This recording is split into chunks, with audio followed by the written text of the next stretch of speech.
El tema del día de hoy se titula La transmutación sexual.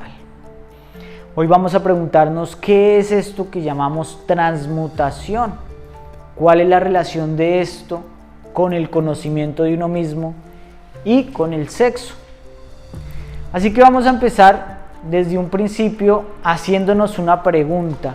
¿Qué es la transmutación? ¿Qué contiene esta palabra? ¿A qué se refiere? Antes de ir abarcándolo y relacionándolo con el resto del tema. Cuando hablamos de transmutación, estamos haciendo referencia a una transformación, no superficial, sino profunda, irreversible, en la que se modifica la naturaleza esencial de ese elemento que está cambiando. Ahora, para que nosotros podamos entender esto, debemos hacer una clara diferenciación entre lo que es la transmutación de una simple transformación y podamos entender esa relación que hay con el conocimiento interior. En la transformación se mantiene la esencia de los elementos que cambian. ¿Qué es una simple transformación? Cuando el agua se hace hielo o vapor. Hay un cambio, ¿cierto? Pero sigue siendo agua. Esta transformación también puede ocurrir en la psicología. Estamos hablando de que las transformaciones se dan en diferentes niveles. Por ejemplo, el miedo puede transformarse y aparecer como ira o incluso como devoción, dos cosas que parecen muy diferentes y que lo son, pero en el fondo sigue siendo una manifestación de miedo, ¿cierto? Cuando una persona, por ejemplo, se arma porque tiene miedo, muestra agresividad y puede parecer coraje, pero en el fondo, ¿qué es? Miedo. La mayoría de las religiones comenzaron por miedo a no saber cómo manejar la vida, y por miedo teníamos una devoción a Dios, pidiéndole que nos proteja, que nos ayude, realmente no con un interés hacia la verdad, sino con miedo hacia las dificultades de la vida. Te decían que te castigaba. Te castiga si no hace esto. Exactamente. Entonces, ¿qué ocurre? Vemos que esa devoción en el fondo sigue siendo miedo. Eso es una transformación, no una transmutación. La transmutación es un poco diferente. ¿Por qué? Porque en la transmutación ocurre una modificación de los elementos básicos y una modificación que puede darse de una dimensión a otra. Ya lo vamos a hablar. Miremosle de algo muy sencillo. En el sentido físico, el plomo se transforma en oro, es decir, una transformación que no es natural. Si yo caliento el oro, se funde, bueno, pero sigue siendo oro. Pero ¿cómo hago yo para que el plomo cambie sus elementos y se convierta en oro? Esa transmutación era la búsqueda de los alquimistas y por eso se les llegaba a llamar como magos, porque hacían algo que estaba fuera de la física y de lo que encaja dentro de nuestro concepto de lo común, de lo normal. Y en la psicología también puede haber una transmutación, porque cuando nuestras respuestas de miedo se comprenden, ya no se transforman, sino que el miedo se transmuta, es decir, que deja de aparecer el miedo. Ya simplemente ante una circunstancia similar no surge el miedo, surge otra cosa. ¿Qué cosa es? Pues inteligencia, porque si ya no hay miedo, oiga, ya no tengo miedo al vecino, puedo hablar con él, puedo solucionar un problema, puedo actuar de acuerdo a lo que la circunstancia me exige. Ya no tengo miedo a quedarme pobre, ¿qué puedo hacer? Trabajar, buscar una solución. Ya ese miedo no se transforma en otra actitud. Entonces, la transmutación es un nivel más profundo en el camino del conocimiento espiritual.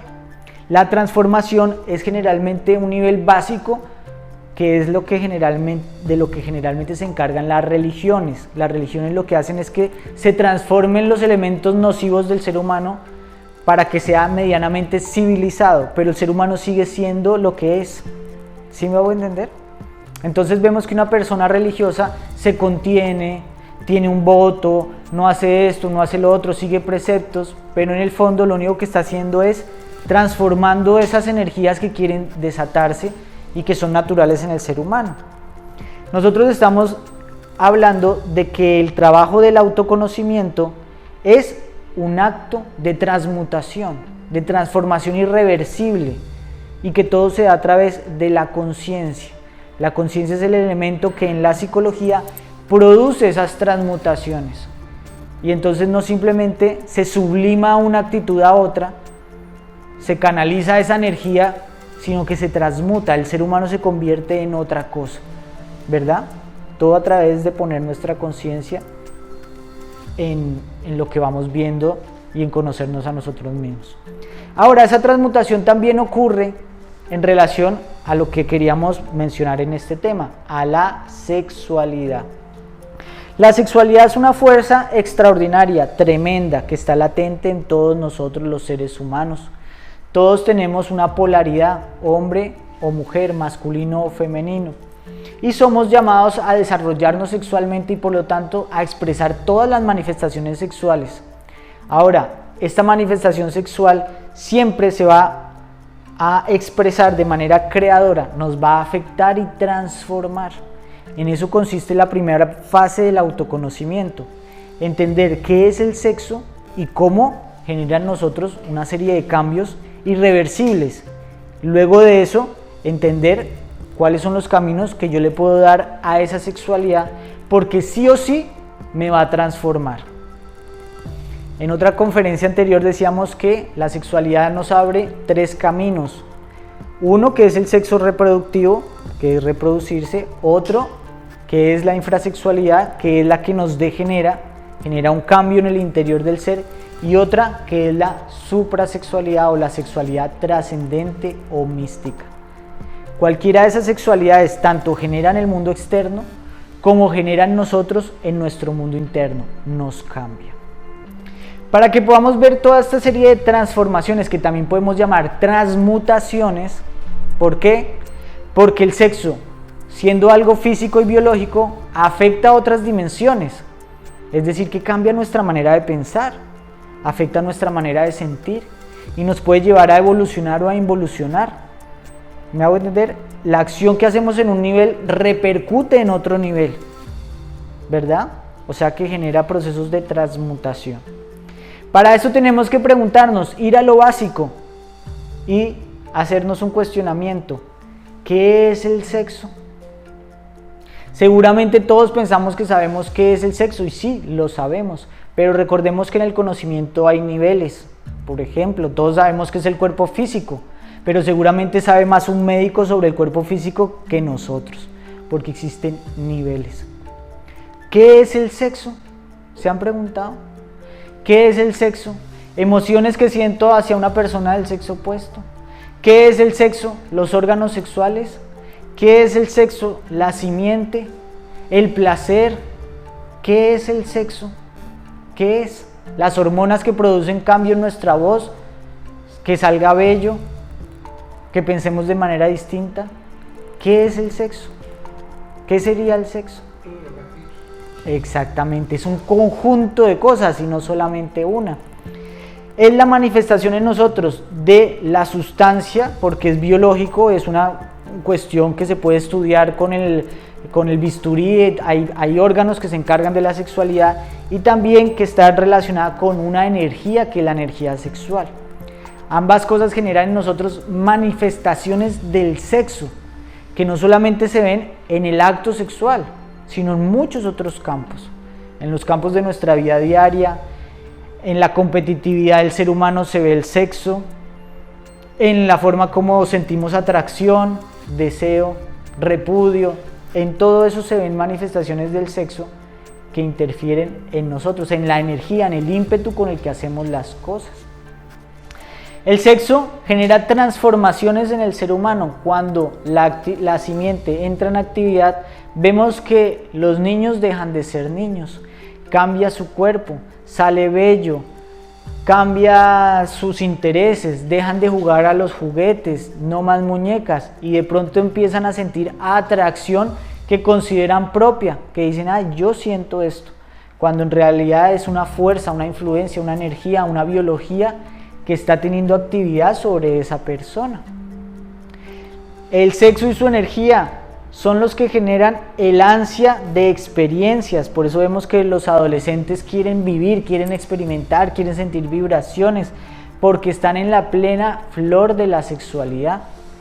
Dele una moto a un adolescente y eso agarra media calle y la hace sonar, le gusta que explote en el oído, la música a todo volumen, porque esta energía es la que lo pone en actividad, cuando está en su máxima producción. Esta energía sexual latente en nosotros es lo que nos hace sentir atracción, admiración, que pase una persona con ciertas características y la cabeza se nos vaya y la mente empiece a tejer ilusiones, fantasías, se haga preguntas, ¿quién es esa persona? Que nos guste estar bellos para atraer la atención, que seamos sensibles a un elogio, a una mirada, todo eso lo genera la sexualidad. Y no solamente en relación al sexo, porque esto se manifiesta como la hormona, la testosterona, que lleva al hombre a competir en los juegos, en los deportes, a ser el mejor, a sacar músculo. Todo eso es influencia de la sexualidad, que está produciendo transmutaciones, cambios irreversibles en la biología, en la mente del ser humano. Ojo, porque esto es automático, solo. Nosotros solamente somos testigos. Vamos viendo lo que la sexualidad va produciendo, lo vamos experimentando, pero no es algo consciente. Esta es la forma como la naturaleza nos controla, nos domina. Recordemos que en la sexualidad se encuentra el secreto y el misterio de la creación. Esa fuerza misteriosa que llamamos vida, que en un momento dado hace que de su alrededor se edifique toda una estructura de células. ¿Qué es lo que hace que un cuerpo, de un momento a otro, dos células empiecen a estructurar en torno de sí mismas, en torno de una vida? ¿Cómo entró esa vida allí? ¿Cómo es que se va? Eso es todavía un misterio para nuestros científicos. Los científicos pueden unir el espermatozoide con el óvulo, pero no pueden darle la vida. En esa energía creadora se encuentra el misterio de la vida. Ahora bien, como la naturaleza quiere forzarnos a que nosotros cumplamos nuestro deber, porque recordemos que parte de nuestra función en el mundo es cumplir una función natural, es hacer parte de la civilización, reproducirnos. Entonces la naturaleza le ha metido a esta fuerza sexual un gran ímpetu y por eso podemos compararla con un caballo que nos quiere llevar de un lado al otro. La energía sexual es embriagante, dominante, difícil de controlar. Nos embriaga por las sensaciones, nos embriaga por las emociones, por todos los campos. Cuando una persona se enamora, le cambia su percepción de la vida. Es ciega para muchas cosas. La madre le dice, mira, ¿no ves ese muchacho, todos los defectos que tiene? La madre le dice a la hija no puede ver, está obsesionada, obnubilada, porque la actividad de esta energía produce sentimientos que interfieren en la percepción. No nos damos cuenta que es la naturaleza que nos está llevando en su dirección. Esta energía puede hacernos idiotizar, puede hacernos degenerar, como lo estudiamos en otra conferencia, y por eso es necesario estudiar todo lo que hemos estudiado para revertir la influencia negativa de esa energía y podernos dar cuenta de que esta energía también puede cumplir funciones en el desarrollo de nuestro ser, en lo que llamábamos la sexualidad mística, que es un enfoque que no solamente se basa en el acto sexual, sino en todo el estilo de vida que estamos llevando. Porque cuando uno se conoce a sí mismo en relación a la psicología, ya también está afectando la parte sexual.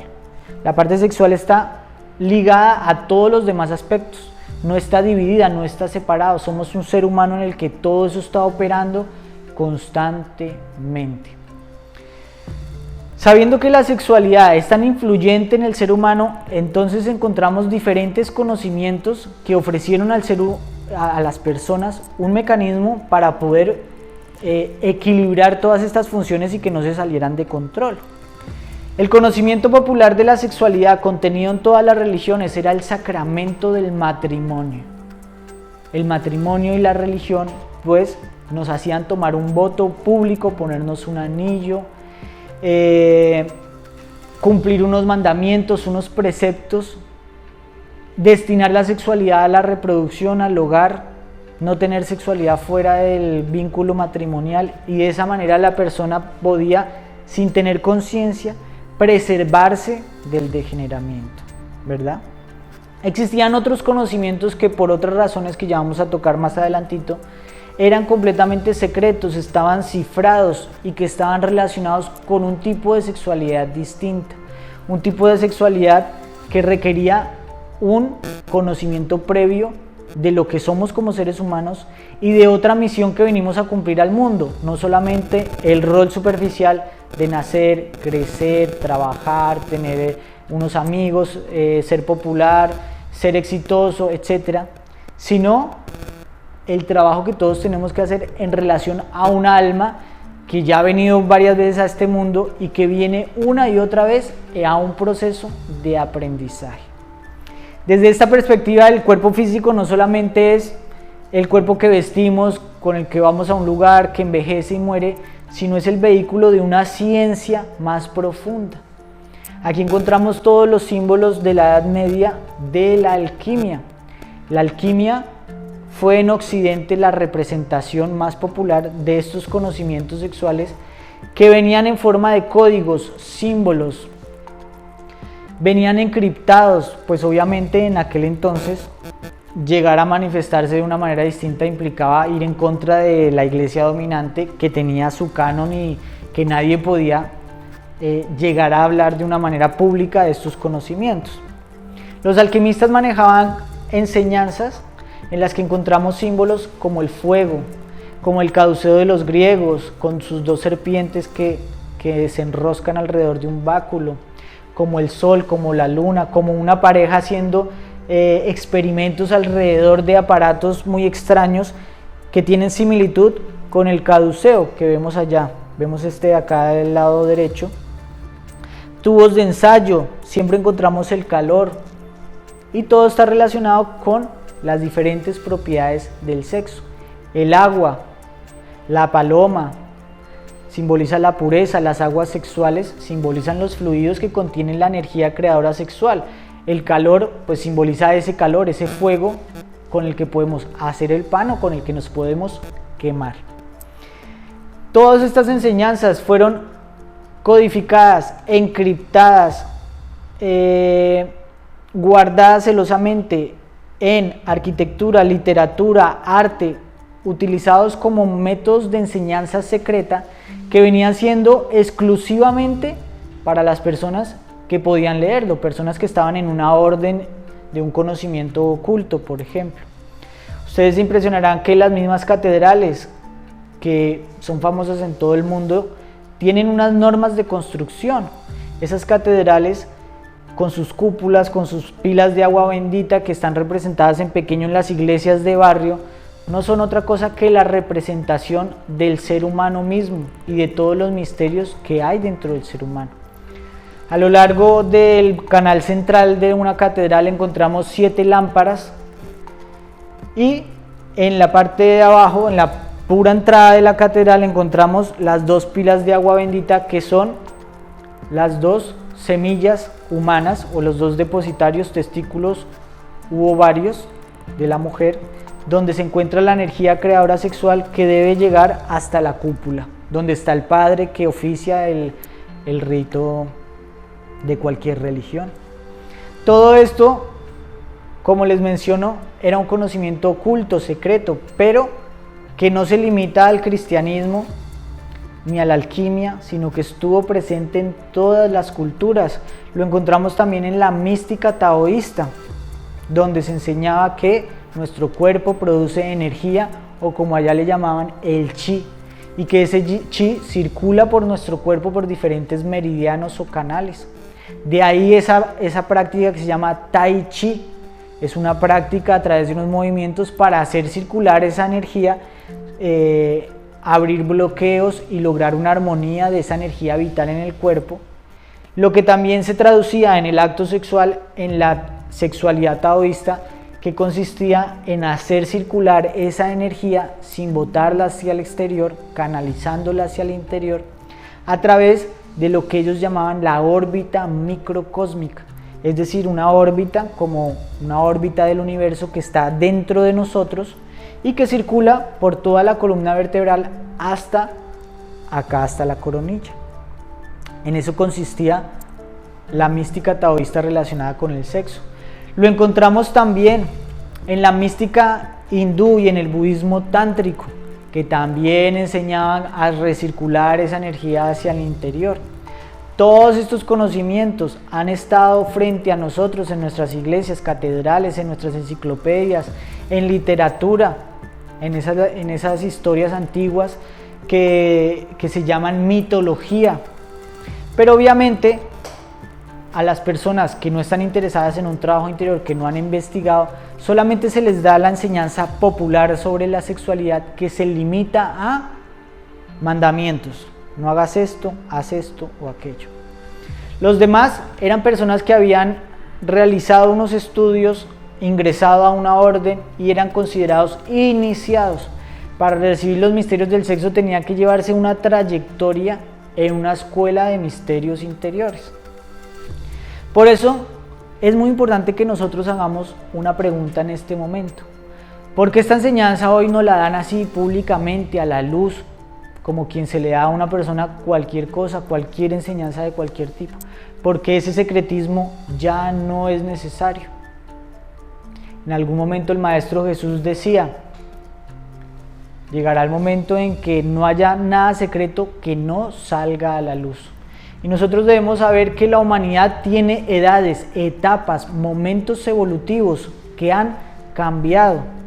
En estos momentos nos encontramos en una etapa muy especial, pasando por un proceso de definición.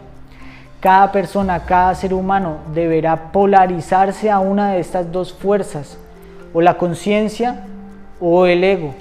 No hay términos medios, porque vamos a ser parte de una humanidad que viva en la conciencia, o las humanidades que prefieran quedarse en el ego serán pasadas a otra humanidad. A eso se le llama separar el trigo de la cizaña. Es lo que está ocurriendo ahora con estos tiempos de desarrollo tecnológico, de superinformación, porque para que esta definición se dé, cada persona tiene que tomar su propia decisión. Es decir, ya no es una iglesia la que toma la decisión por ti, sino que a sabiendas conoces, entiendes que existen estos dos caminos, los reconoces.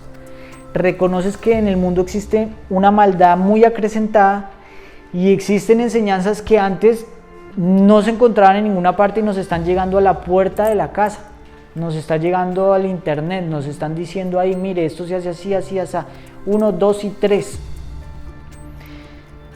Para que este proceso de definición se dé, todos deben tener la información, es decir, todos fueron informados de las posibilidades. Según su capacidad y nivel evolutivo, a cada persona se le dio lo que se le debería dar. Y por eso estos conocimientos de la sexualidad y en general del autoconocimiento, de los misterios, de las humanidades, de la separación, se está dando textualmente. Antiguamente se daba a través de alegorías, de parábolas, secretismos, símbolos, y eso se terminó. Ahora es posible hablar públicamente. En otro momento me hubieran parado en la hoguera y quién sabe si en otra vida no me la hicieron. Pero bueno, aquí estamos. Muy bien, vemos que esos conocimientos están aquí ahora a nuestra disposición. Sin embargo, hay que tener en cuenta que no todo lo que brilla es oro. ¿Por qué? Hay que tener mucho cuidado, pues en bibliotecas, en redes sociales, en internet hay muchos conocimientos falsos, adulterados, hay una mezcla. Precisamente el desafío de cada estudiante es desarrollar una sinceridad y aprender a distinguir.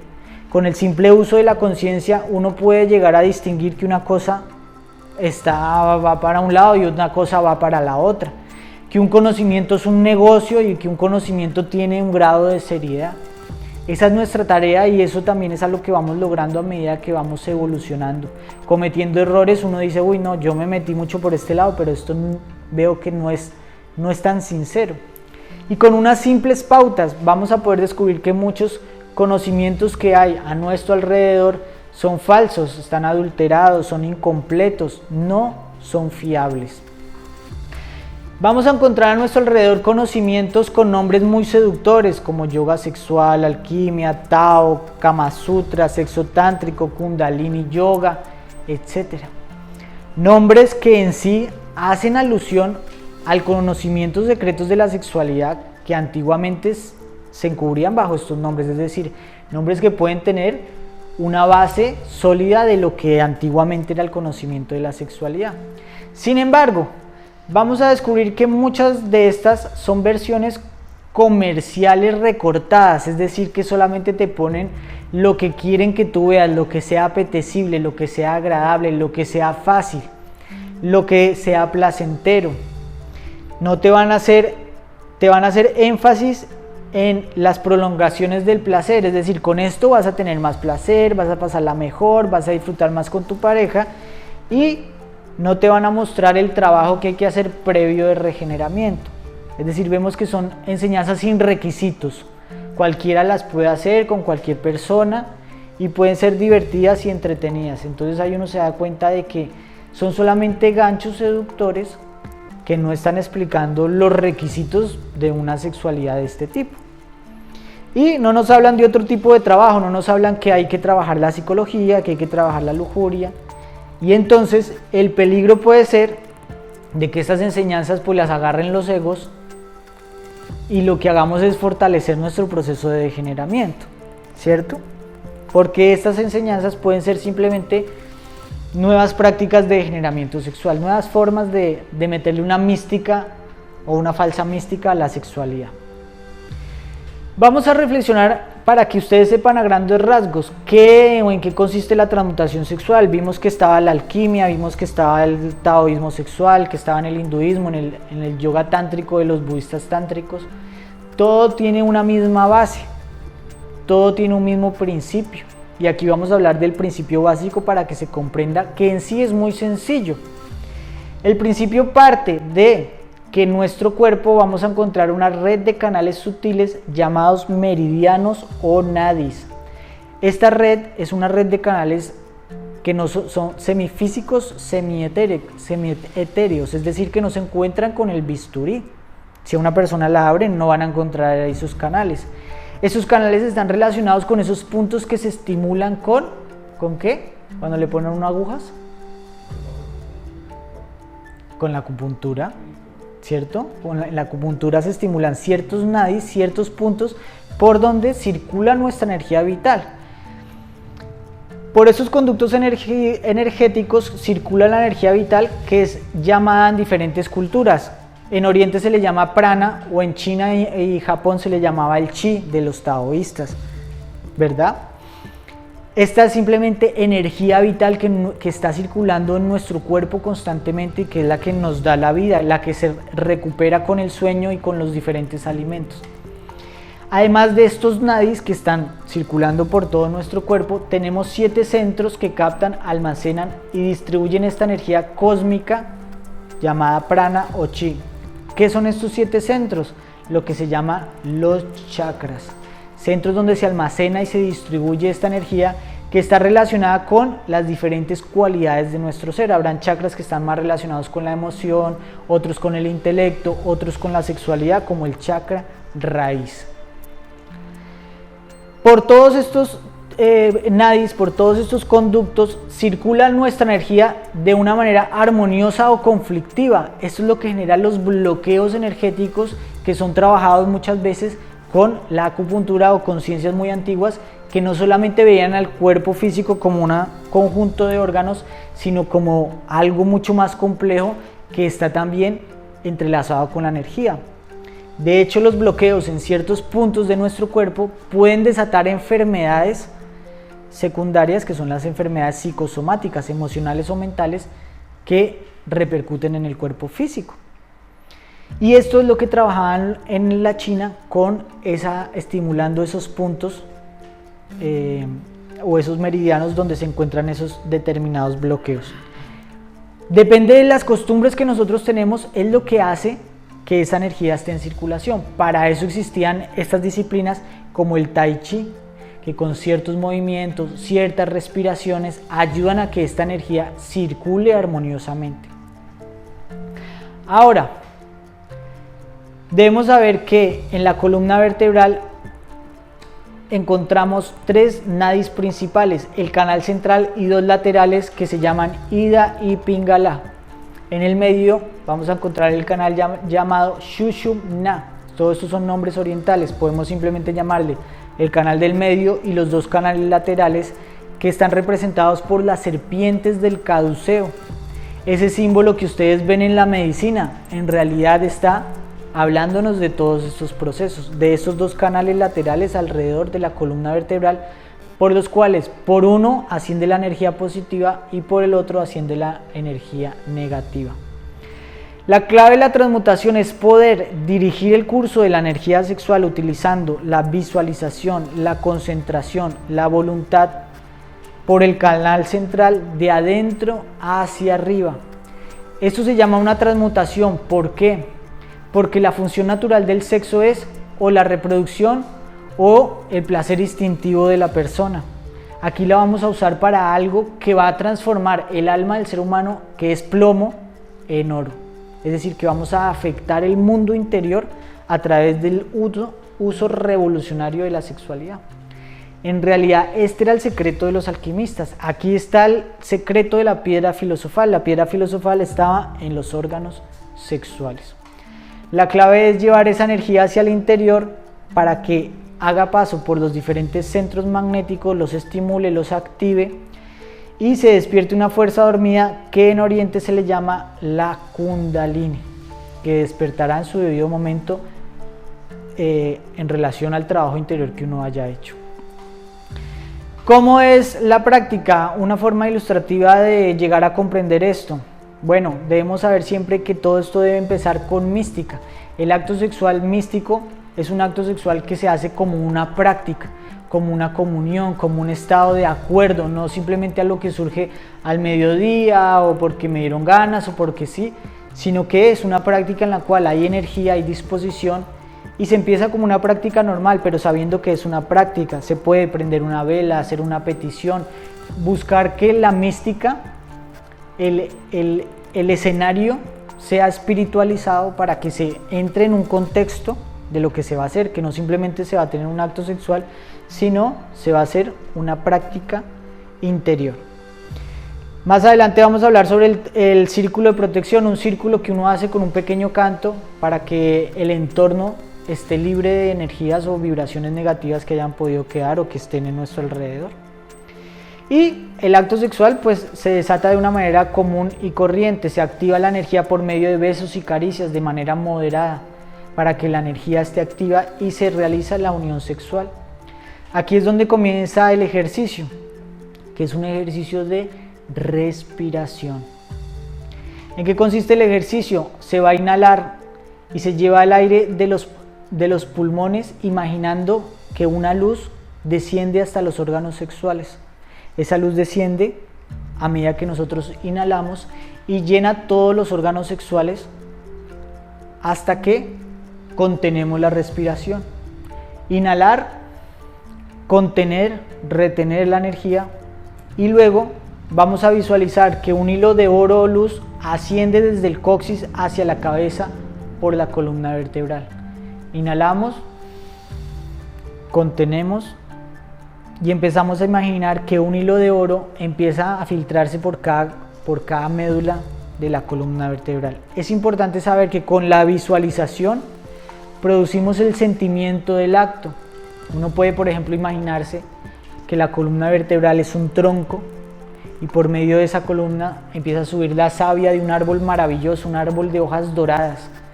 Porque ¿qué pasa? Cuando uno está visualizando eso, está dando un enfoque completamente distinto a lo que está ocurriendo.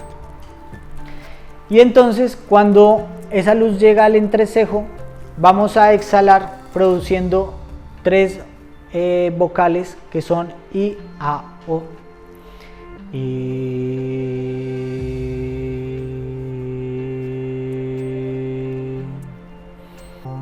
Y O. Obviamente es una vez por cada inhalación, se contiene, se retiene, se imagina que empieza a subir el hilo de luz, que llega al entrecejo y ahí se pronuncia la primera vocal y luego se repite otra vez A y luego se repite otra vez O. Esto pues es un proceso de entrenamiento y aquí es donde se va a ver si uno realmente ha trabajado sobre su psicología, porque aquí esto es trabajar en el laboratorio del alquimista con el horno encendido. El horno es el fuego donde estamos haciendo nuestra mezcla alquímica Nosotros somos el tubo de ensayo. Así que, como todo horno, para que el pan no se queme, tiene que estar en la medida justa. Tiene que estar ni muy caliente ni muy frío. Esto no es una cuestión de teoría, sino es una gran obra, por eso se le llama, en la que nos pone a prueba toda nuestra naturaleza, porque estamos subidos del toro al toro agarrados de los cuernos. Entonces la bestia nos quiere llevar para un lado y nosotros tenemos que saber domarla y robarle el fuego al diablo, como se dice por ahí. Al hacer todo este trabajo se puede prolongar cuanto la persona pueda y se debe retirar sin perder la energía sexual. La clave de estas enseñanzas es la retención seminal, es decir, que la energía se canaliza hacia el interior. Debemos comprender que es diferente retener la simiente o canalizar la simiente que reprimir la simiente, porque acá no hay un proceso de represión, sino de canalización. La represión ocurre cuando nuestro cuerpo está forzado y cuando no hemos logrado el dominio sobre la lujuria. La canalización ocurre cuando hay relajación, cuando hay conexión, cuando estamos en un perfecto equilibrio y entonces ahí la energía fluye. No es un proceso de represión, no es un proceso en el que se forzan la biología, sino en el que se canaliza, ¿cierto? Se debe retirar uno sin perder la energía y cuando se retira puede hacer respiraciones y sublimar lo que quedó, que ya lo vamos a hablar ahora. Recordemos que esto pues no es solo una práctica, sino que tiene sus requisitos. Por una parte, esa sexualidad no es un acto, sino que hace parte de una forma de vivir. Estamos hablando del complemento de todo el estudio que hacemos a través de las conferencias. En otras conferencias hablamos de que hay que observarse, de transformar impresiones, trabajar en todos los demás campos, ¿cierto? No es simplemente que yo vivo de una manera intrascendente y voy a trabajar con una pareja, sobre todo porque esto es para parejas estables, personas que ya tienen una relación con una sola persona. Debe haber seriedad, pues no se deben utilizar anticonceptivos y obviamente si la persona no sabe contener su simiente, si no sabe manejar esa energía, se le puede salir y puede tener un hijo no deseado. Y una recomendación es que no se debe comer carne de cerdo, porque de por sí la carne roja es una carne que activa el instinto. Y ustedes si la han comido pues lo notarán, es mucho más instintiva. Y la carne más instintiva es la carne de cerdo. Entonces si uno quiere que haya un control en su energía sexual, debe evitar o es recomendable evitar no comer carne de cerdo. De resto, hay que aprender a sublimar. Si uno no tiene pareja o si uno quiere canalizar esta energía, sublimar la energía es cuando estamos solteros, cuando no podemos tener una relación ni canalizarla en pareja. Para esto existen los ejercicios de respiración, porque recordemos que los nadis y la energía vital fluye a través de la respiración. El prana lo absorbemos a través de la respiración. Cuando ustedes salen simplemente a caminar a las primeras horas de la mañana, a respirar ese aire nuevo que hay, ese aire húmedo, están absorbiendo energía vital que está latente en el ambiente a través de la respiración. No solamente absorben oxígeno. Y nosotros podemos reconducir esa energía vital por estos nadis, lo que va a permitir que haya un equilibrio de toda la energía sexual y a la vez canalizar estas energías para que circulen armoniosamente por nuestro interior. La práctica es muy sencilla, consiste en taparse las fosas nasales ordenadamente e imaginar que la energía sube en esta vez, no por el canal medio, sino por los laterales. Entonces, uno se tapa la fosa nasal izquierda y de la misma izquierda es que sube en cruz, porque voy a respirar por la derecha. ¿Sí me hago entender? Entonces, inhalo, imaginándome, me imagino esa serpiente que va absorbiendo la energía y va subiendo, enroscándose hasta llegar a la cabeza, entrando por la fosa nasal por donde estoy respirando. Retengo y exhalo pronunciando el mantra y luego por la otra fosa nasal, me tapo la fosa nasal derecha y de ese mismo testículo, en el caso de la mujer, del ovario derecho,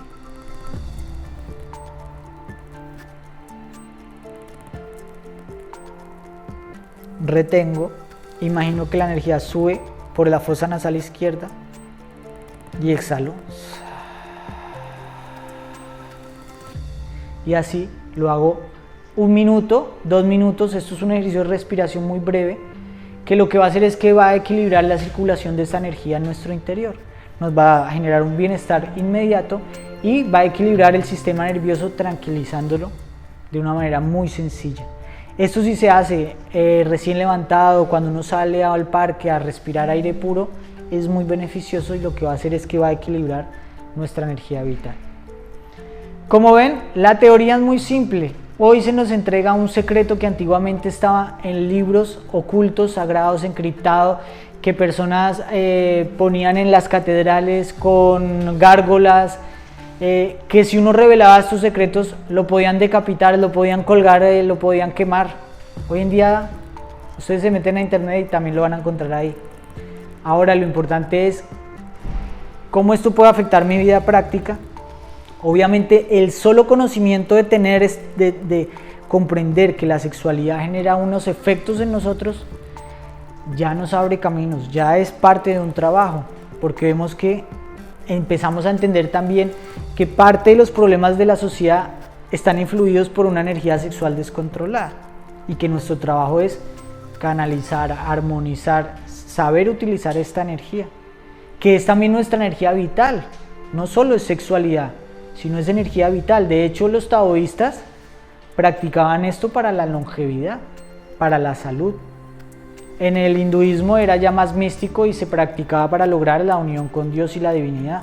Y aquí es una mezcla de todo, porque en últimas es el mismo ejercicio, sino que ya sin nombres de aquí o de allá, sino como viéndolo como algo práctico.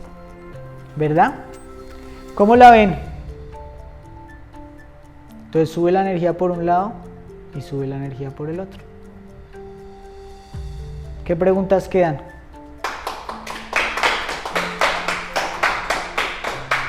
Ay. Me resulta un poco enigmático porque no lo